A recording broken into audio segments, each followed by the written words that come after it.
Hello van fans, welcome to another episode of VFFs Vanlife podcast. How are you all doing? It's Christmas week, of course, so season's greetings to you all. I'm not going to go on about it because I think sometimes it is nice to have a little break from the Christmas madness. So I'm offering this as a Christmas-free space for you. Thank you so much to everyone that's written to me. It really makes my day. I've had some absolutely hilarious van life confessions from you guys. You have not disappointed me. So please keep them coming. I'm really excited to share that with you. That is going to be absolutely hilarious.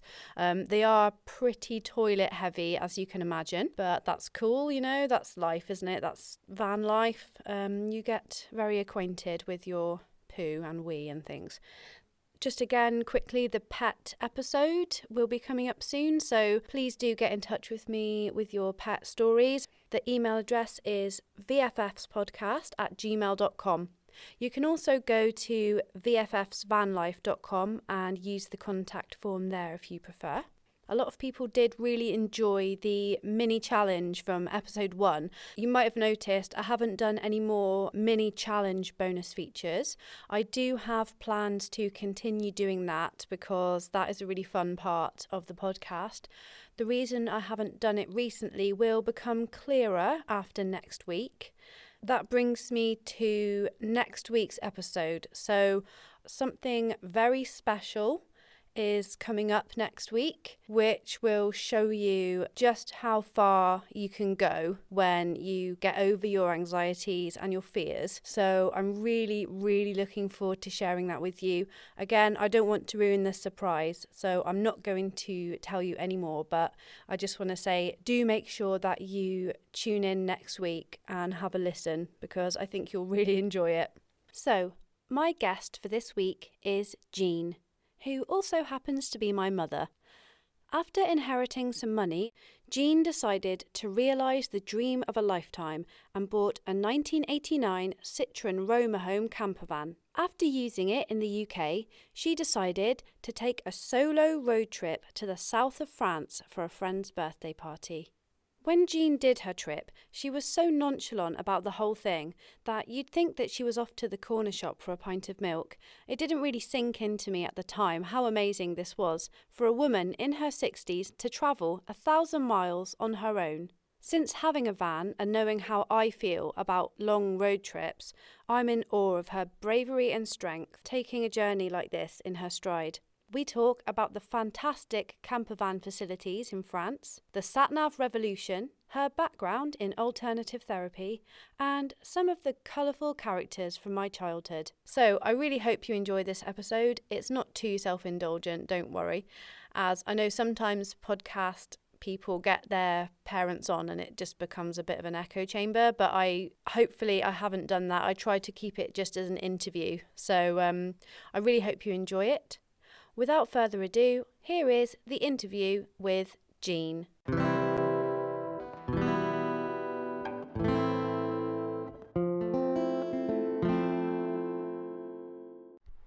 So it's another rainy day in Plymouth. I'm here at my mum's house to do our interview. So, just rung the doorbell.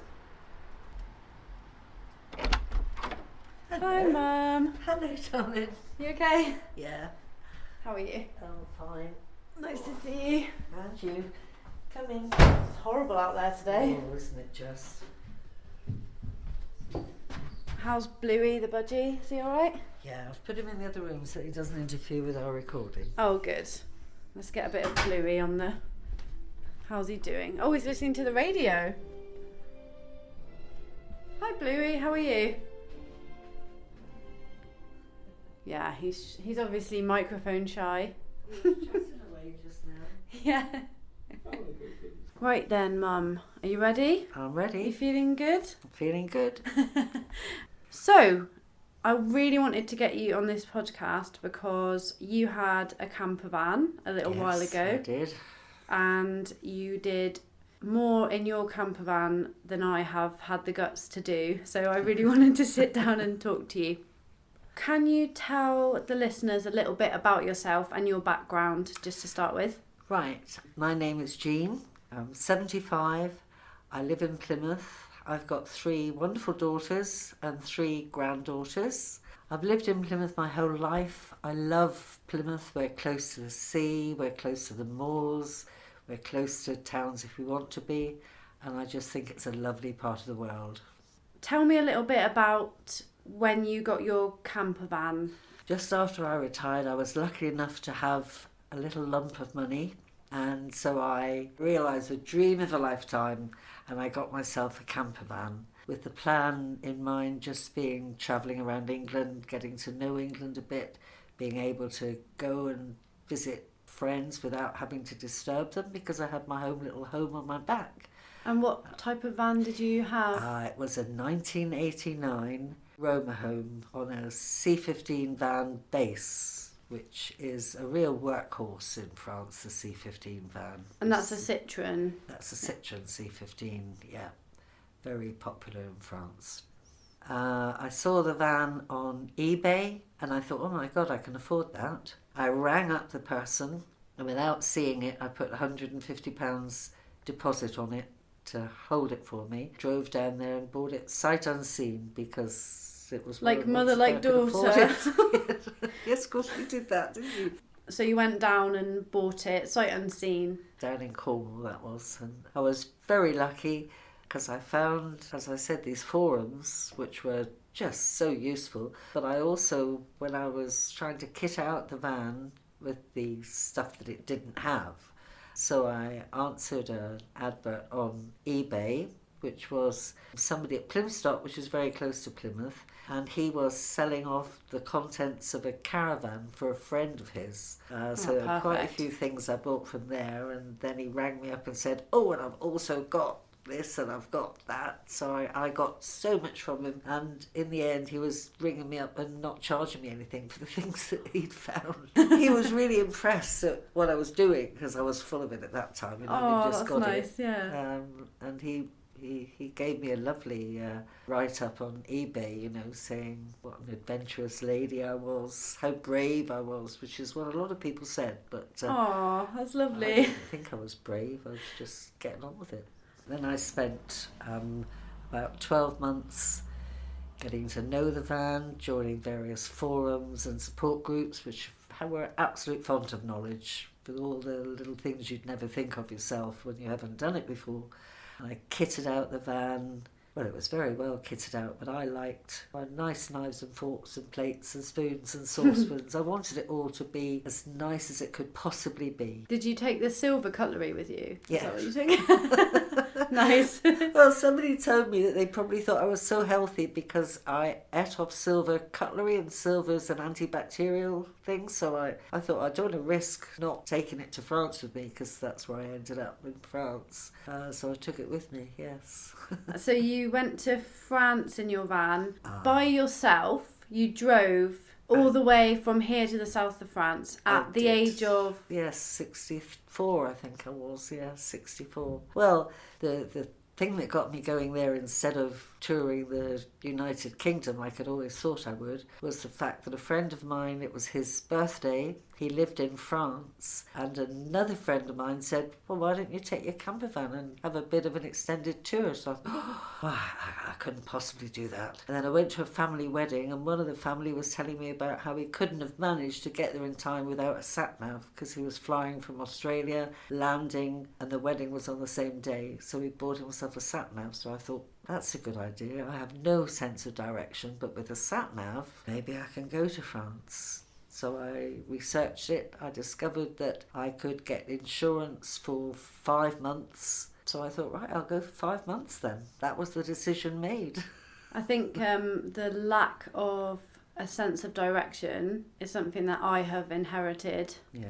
I can't trust my own instinct about whether I need to turn left or right. Sorry, yes, you've got that from me. I have no idea. Where did you cross over? So I drove up to Dover, went across on the ferry to Calais, drove a few miles and then got my head down to have the sleep because you can't sleep on the boat, and off I went. What I actually did was I plugged my final destination into the satnav, and then when I fancied going off the road and exploring little signs that I saw, I always knew I would find my way back. You know, there's a lot of people, including myself, that a sat-nav has always been an option. Since I got a car, I had a sat-nav. So before sat-navs, you just got the atlas out and hoped for the best. Yeah, basically, and quite often didn't get the best. Yeah. It was revolutionary, opened the world basically to me. I remember when I passed my driving test, I got a sat-nav and it had all the European destinations on, and I programmed it to show that it's like this massive big castle in Germany. It's really famous. It's what they based the Disney castle on. And I was like, oh my God, I can just go there right now. I've got this sat-nav. It's going to tell me how to go there. And I was like, wow, that's so amazing. I haven't been there yet. That was. So what was your destination then, your ultimate destination? My ultimate destination was a little village called Marseillette in the southwest of France, near Carcassonne. So I gave myself 2 months to travel down through France, which is amazing. They've got such good facilities for campervans, air de service, and stop and park. It doesn't cost you a fortune. It was brilliant. I met a friend at the airport and drove down with her, and then took her back to the airport. And then my other friend, we were going to drive back home together because it was after the party. And I knew this is a very old friend of mine. I've known her for years, and she can't fold things nicely. Oh, no. And I used to have an over the driver's part. What do they call them? Those. I don't know, actually. Cab? No, don't know. It's good, but I used to keep everything in there beautifully folded, and I knew that she wouldn't do it, and I knew that would make me so angry, and I didn't want to fall out with her, so I made a special cover that draped over it so that you couldn't see the mess. I was quite happy then. I'm exactly the same. I don't like it when anyone else is in my van because I'm like, no, you're messing up the system. Yes. I've got a system and you're just ruining it. Well, you know where everything is, and that's what's the joy of it. You're totally in control, and then somebody walks in and moves something. Not good. They have to behave themselves. Thanks for listening to this preview of VFF's Vanlife podcast. You can listen to the full episode at vffsvanlife.com/podcast. Hope you enjoy it. I've got to go outside.